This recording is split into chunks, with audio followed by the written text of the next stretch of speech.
Hello, everyone, and welcome to today's Connections on Purpose gathering with the On Purpose Woman Global Community. I'm the host today, Catherine Yarbrough, standing in for the founder, Jenny Robertson, and I'm here with our speaker, Ellen Koronet, who you're going to get to hear from in just a couple seconds. And I'm so glad you're here. Whether you're with us on Zoom or watching this on our YouTube channel or somewhere else, thank you for being with us. Our inspiring and fun speaker today, Ellen Koronet, is going to be talking about the art of asking humanized questions in an agentic world. Ellen is an applied anthropologist who transforms behavioral data into tools that drive customer insight. In her corporate career, she spearheaded the transformation of high-profile brands. More recently, she designed the Network Diversity Index for Big Brothers Big Sisters, and she is a pioneer in psychology-informed quizzes that gamify interaction with prospects and customers, all businesses. So you can find out more about her at lnkcreative.com. All right, Ellen, I'm going to leave you and let you just wow us with all of your wisdom. Well, hello, thank you. Can I take you with me to introduce me everywhere I go? Sure, that would be That was really awesome. fun. That was awesome. So I'm here today as a social scientist, and I'm going to give you a little glimpse into what my industry is doing with this. This is a talk that will probably benefit anyone who's asking themselves questions or asking an AI agent to help with them or doing full-blown marketing research like I do. It should be helpful in any of those worlds. So here we go. Here's the big question, right? What do I mean by an agentic world? Agentic AI is kind of a next generation version of what we've been dealing with all these little chat bots and with the ability to ask more research kind of questions and to even the emotional kinds of things that people have been getting into with AI. An agent can accomplish a specific goal with limited supervision, and it's trying to pull in to these machine learning models so that they mimic human decision making to solve problems in real time. And they often work like in a network together. So if you've interacted with some customer service bots, they're actually acting more like an AI agent in that they're getting you to an action. They're going to make decisions and get you to a place where they think you are trying to go. So that would be more agentic than chatbot-ish. So all these smart AIs can feel threatening, and that's because they're allowing us to do things at scale and consistently and fast. And we call them smart because they have knowledge, they have access to knowledge. But are they nuanced? Are they experiential? Are they curiosity driven? Are they insightful? No, not without our help, not always. And so we can sometimes feel like they're going to take over our jobs, they're going to push us out, they're going to, just start making decisions for us that won't necessarily be in our best interest. So I'm really lucky to be in this industry that is the modern version of traditional marketing research. And what we're doing is we're sitting at the forefront of this kind of scaling. Somebody might have their speaker on still, so it'd be great if that could be muted so it doesn't echo back. Thank you. Customer service systems, like I mentioned before, were really some of the early adopters of this agentic AI. They are chatbots and agentic leaning systems are now beginning to be integrated with the kind of research that we've been doing for decades. So this would be like focus group interviews or in-depth interviews or large-scale surveys and polls. And companies no longer need to spend hundreds of thousands of dollars to tease out these quantifiable trends or preferences or potential activities, or even the difference between what we people say they will do and what they'll actually do. We can really begin to get at it on a global level in many different languages in a fraction of the time and cost. And so this is why my industry has begun to embrace it so quickly. As social scientists in there, we're taking this challenge, what I would say is wholeheartedly. See what I did there? It's a both and situation. We can give these AI bots some passive power. Notice the words on the left say passive things. They are being embraced, they are being empowered. But who's doing that? It's us.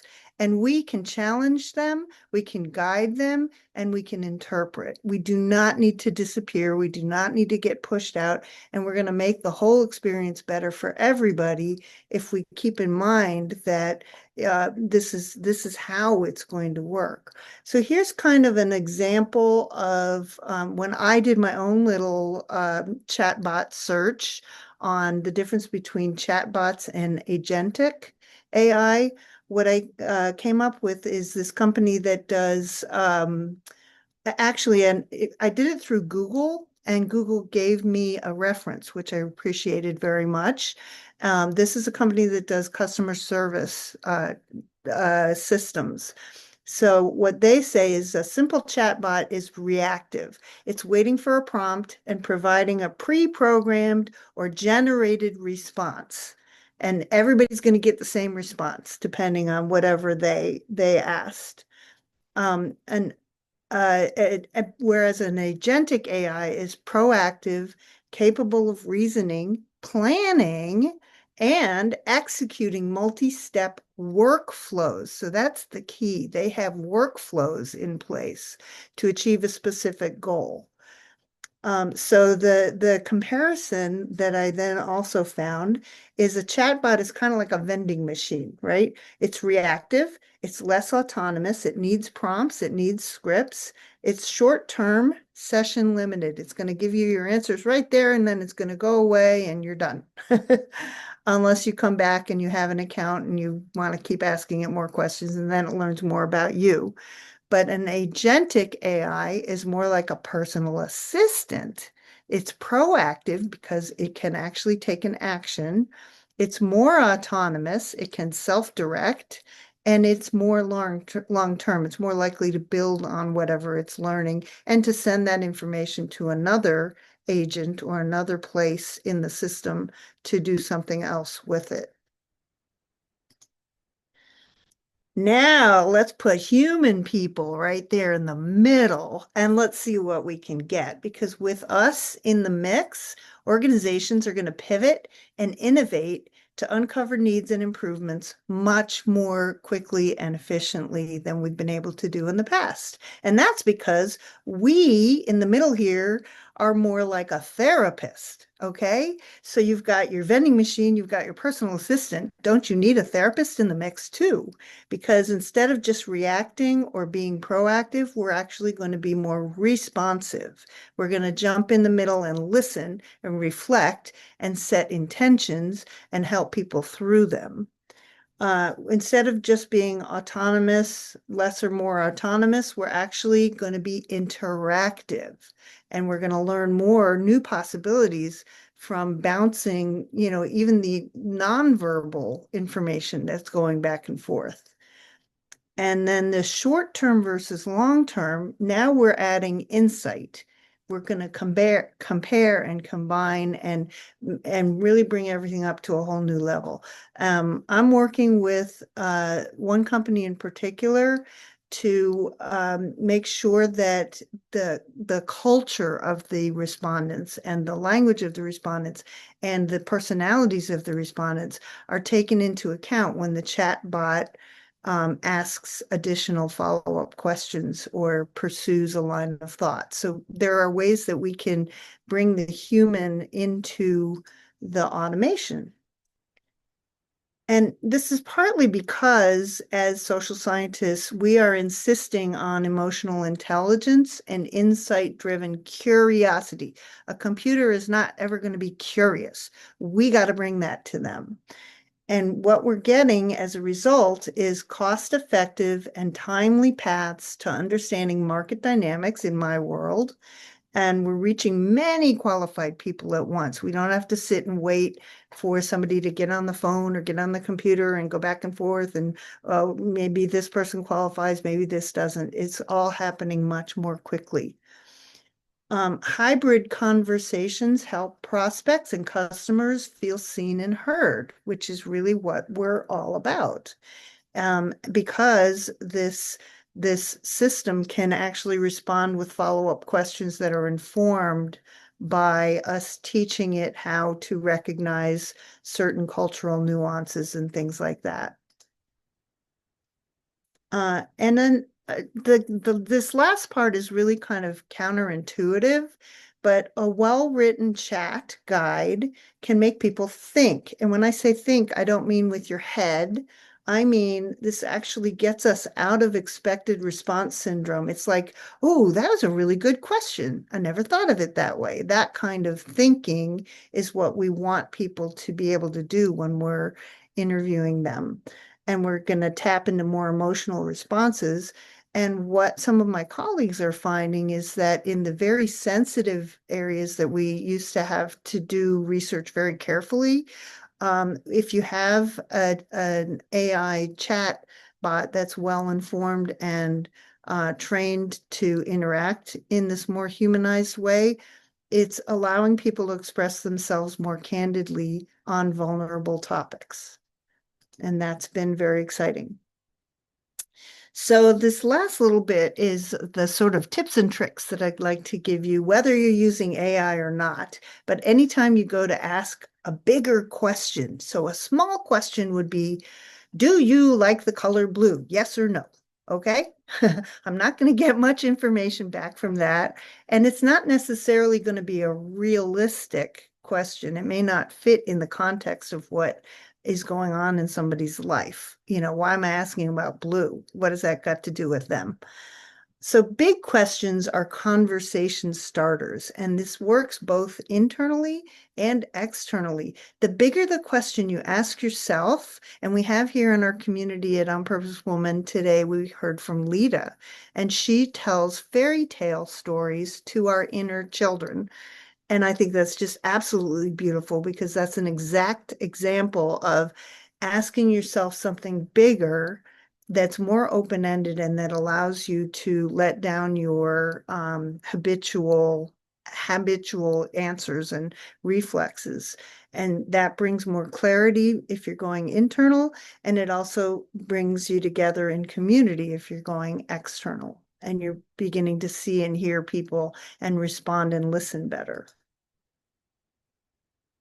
And the reason this is important, if anyone here is in business, is that buying is really aspirational. It is not so much a solely logical decision. And in my work, I've termed this sort of the mentor mode and the muse mode. I see that we have two ways of our brains kind of going down different paths. And the habitual mentor mode is the one that keeps us safe and we are efficient and we get recognition. And if we're time crunched, we can get things done. We can be responsible. We really need this kind of thinking. We never want to do away with that. And you don't want people to not offer up their opinions that come from this place. Or even when you're asking yourself, your internal self needs to keep aware of this mentor mode. And at the same time, we need to allow our muse mode to come in and play and be impulsive and flow and stretch and share those emotions. Don't bottle them up. Have some fun, explore, connect. It's so important to keep this flow between the two. And that's why big questions are really, really critical. So here's some best practices for asking either yourself or others big questions. Never, ever, ever assume that you know what somebody's thinking or is going to say or what their experience has been. Don't try to get in their heads uninvited.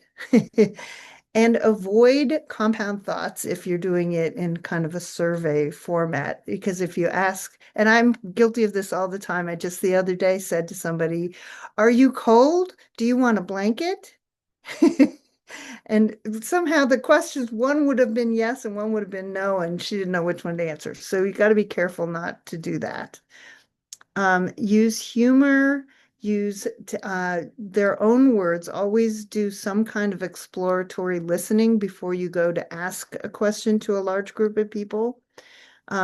Use imagination. I like to use scales rather than multiple choice possibilities, especially when you're forcing people to pick one, because if you put everything back on a scale, people can relate better to all the way or not at all or somewhere in between. And images and metaphors are extremely helpful in this kind of world. And here are the actual tips. I'm just going to try to take a peek at the time. I don't know how I'm doing on time. I can't. Okay. Catherine, you'll keep me there. So the art of asking big questions, some tips. Always allow for a range of responses. And that's where I was talking about the yes versus no, or the this versus that are usually uninformative and often unrealistic. Avoid false dichotomies. And that would be an example of that would be, are you an introvert or an extrovert? And as some of you know, I've been doing a lot of research on that. And what I really understand is that we can toggle up and down on introversion and extroversion and other qualities like that because we are reacting to certain situations. There are certain nuances. So it's a false dichotomy to force people to choose one over the other. So you want to give context and you want to allow for more nuanced kind of answers.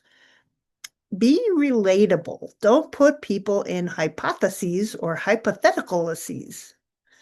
Don't try to put them in a situation they would never, ever, ever be in because a 10 question survey could take 30 minutes to complete if you have to stop at every single question and try to figure out, well, what would I do in that? I'm not sure. What does that really mean? You don't want people to sit there running around in circles just trying to answer your questions.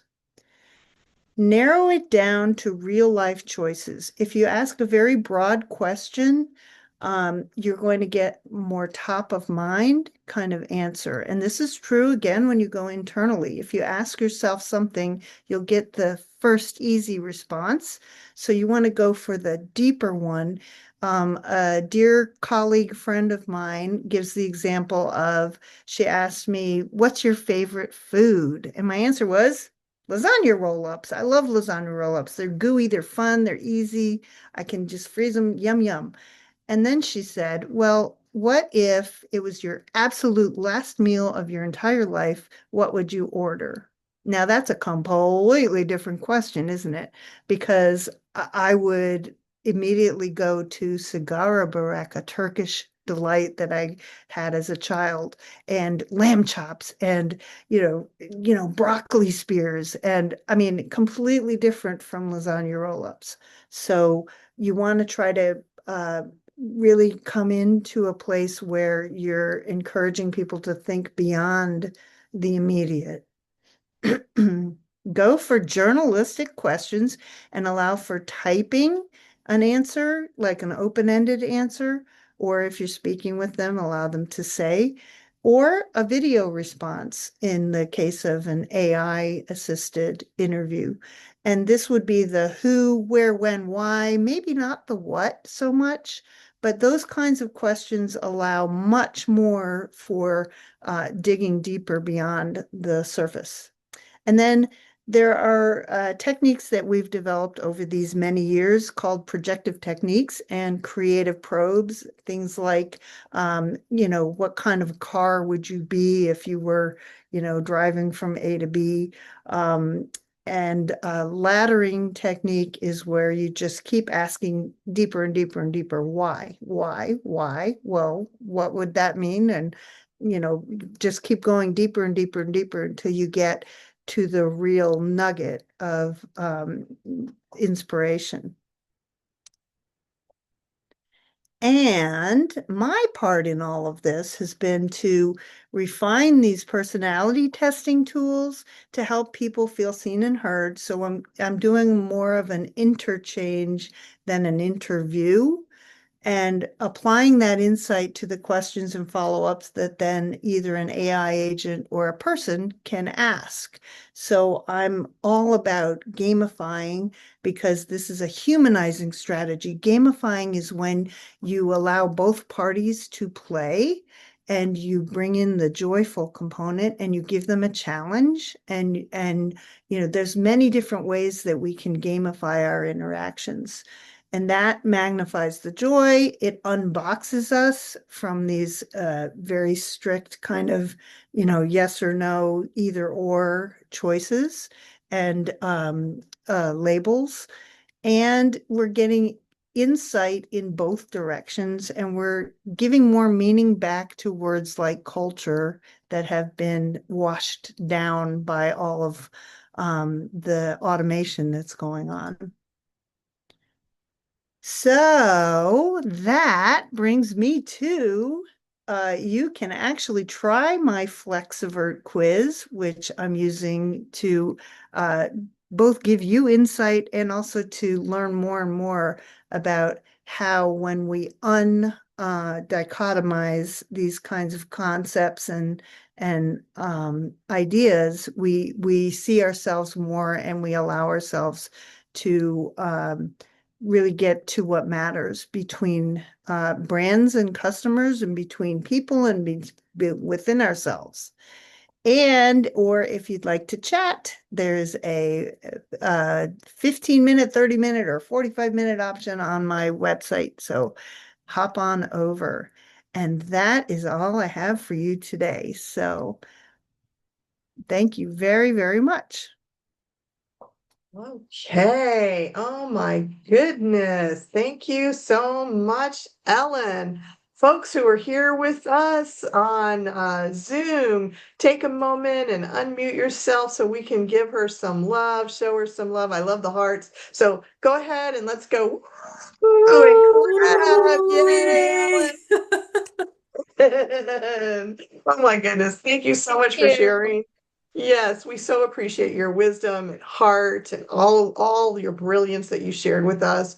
To those of you who have joined us live or are watching the replay, thank you for being part of this vibrant, supportive, and purpose-filled community. If you'd like to learn more about how to get involved in our Zoom or in-person gatherings or explore the On Purpose Woman magazine, just head over to opwgc.com, which stands for On Purpose Woman Global Community. We'd love to connect with you again soon. And until next time, stay inspired, stay authentic, and stay connected.